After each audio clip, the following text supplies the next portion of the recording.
Hi, my name is Dave and I'm a director of a design agency. And today I'll be reviewing Notion, which I give 5 out of 5 stars. For more reviews like this, click on the link below.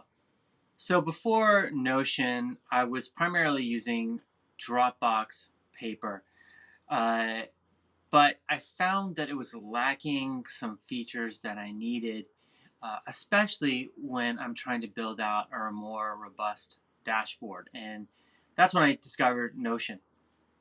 What I love about Notion is it's really flexible. Their page builder allows you to easily add elements, so you can embed documents, you can embed photos, videos. It's just really, really easy to work with.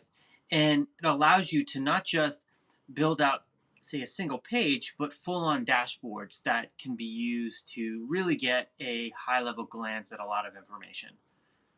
Getting started with Notion is really simple. They make it very easy to just get going, open a blank document, or they have a lot of templates as well.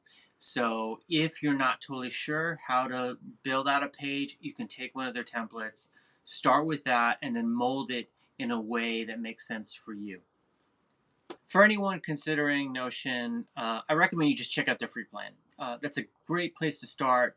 And if you are new to these types of like knowledge management, document building tools, this will give you a good playground to kind of test things out, feel it out, see what they have to offer without paying anything. So definitely check out the free plan. Great way to start.